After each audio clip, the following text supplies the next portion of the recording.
Greetings, everybody.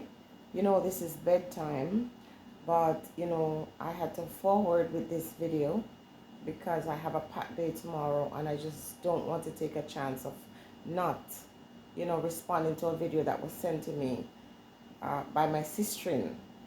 Listen, thank you very much for forwarding this video for me because I needed it. Listen, you have a way of just coming through. During the 2 years of tribulation that we went through, you literally was one of those persons that just always sent the information when it was necessary. Now, people, I don't really do the editing thing, so I can just jump on right now and just upload this video. So if you don't get to see it tonight, you'll see it tomorrow morning. And I'm using this because I was already thinking about some things today as it relates to all our people.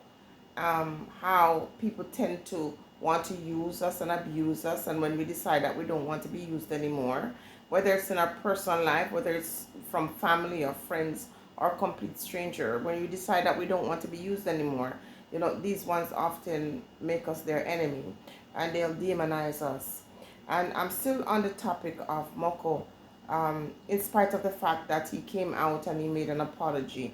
But what I want to say is that apology, in my opinion, is pressure from certain ones, and the conversations that I have been privy to under my video and also under Empress Yuda's video really not just turned my stomach, but really makes me very angry.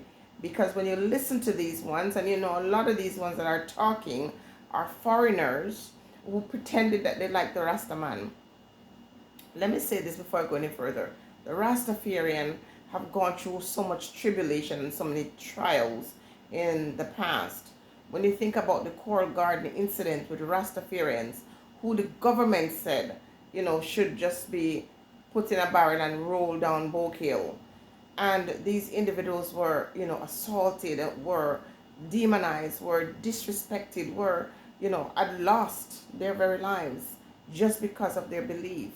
Now, the Rastafarian was demonized and called the Blackheart Man. If you read my book of poetry, you will see one poem in there about the Rastaman. They have gone through so much and they held their fort. No religious person, Christian or otherwise, have not gone through the sort of tribulation that the Rastafarian have gone through and still hold faith. The last 2 years showed the weakness in all these other religions, how they were not able, or out of fear, they withdraw and, step aside from their own fundamental beliefs. But not the Rasta. The Rasta man was treated so badly, was violated in the worst way, and it never caused them to change. And so when I see certain things happening to my Rastafarian brothers and sisters in the world, I gotta say something. Not just Rastafarian, but in general to our people. Even though sometimes I get so disheartened, but I still gotta come out and lend my voice to the cause. And so the video that I'm going to post, I'll pin it in the comment section so you can watch it for yourself. This is 2 years ago, and the Rastaman have been feeling disgruntled for a long time, rightfully so. But that's not what I want to talk about in this video. I want to talk about the property that this man owns. In a few of the response that I have made to people who come to talk nonsense under my video, they make it seem like this youth came to Jamaica and gave the Rastaman life when the man has his land. The man have been planting or, farming his land for generations. I'm sure it's something that maybe his family passed down to him. When I look at this video that you're going to watch, the place is green and lush. The Rastaman was doing great. The Rastaman was not someone who was just standing there looking for an opportunity. You see, these gremlins that come out to disrespect the man, which is what they do anyway, they'll come around, and when they suck and dry and bleed you like a vampire, you understand me? And when they no longer feel like there's nothing else to feed on, This is what they do. But the problem I'm having with some of these ones is that if they would just suck and go, it would be bad. But when they're done, they want to make sure that they get everyone to turn against you. When you have talent, when you have, a certain kind of presence, that royal priesthood, and people recognize that and want to be associated to that, they draw close. And when they come close to you, they want to take it from you and they want to destroy you. And that is exactly what that man has tried to do to this Rasta man. The man had the opportunity to make peace with this man and to sit down man to man and iron out, some agreement that not just disrespects or violates, but one that, you say these two men come together and they come up with a mutually agreeable decision. But no, you don't want to be a human being and a decent human being. You want to give pittance and then turn around and send your gremlins to come and disrespect the man. I see some comments about people talking about the man's property, talking about the man's way of life that you felt was so good that you spent 10 years capitalizing on, and all of a sudden, you have these germs who will never change. They'll never change. They can't change. They have this demon spirit on them that, they come, they draw near, and with their parasitic nature, they run, and before they run, just like, that, I forget which insect, when it's done, it tries to destroy its host. So, I'm making this video and I'm going to keep it very brief to say that the man was living before he came in contact with this person, and he will continue to live long after. And I hope that, the energy that, the Rastafarian man has in this video, he'll find it back in himself, because I personally believe that he is intimidated and people coming at him left, right, and center, make him feel like for a peaceful life, because the Rasta man is a peaceful person. Rastafarians are peaceful. They don't war with anybody.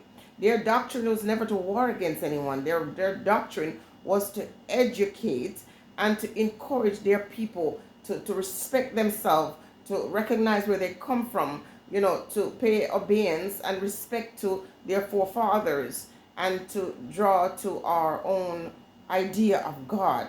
Not a God that condemns us, not a God that comes to destroy us, but one that is here to bless us and to give us eternal life. A God that is uplifting us, a God that allows us to see ourselves in that lens, where we see our God looking just like us. The Rastafarians have done so much for our people to uplift many parts of the world where our people exist that was struggling for freedom and peace and tranquility and all of that. So when these ones come and open their super bold mouth to say disrespectful things, as is usual, but nevertheless, it is difficult to digest. These individuals see us with our things and always act like it's theirs when they come to take it. They want us to, hand it over and for some reason bow down and worship. Most of what we got, most of what belongs to us have been taken by force. Just look at your African history. Look at the story of the golden stool. Look at all these different people who have gone into our motherland and stolen our things and still have it into their museums to this day. It's the same thieving attitude.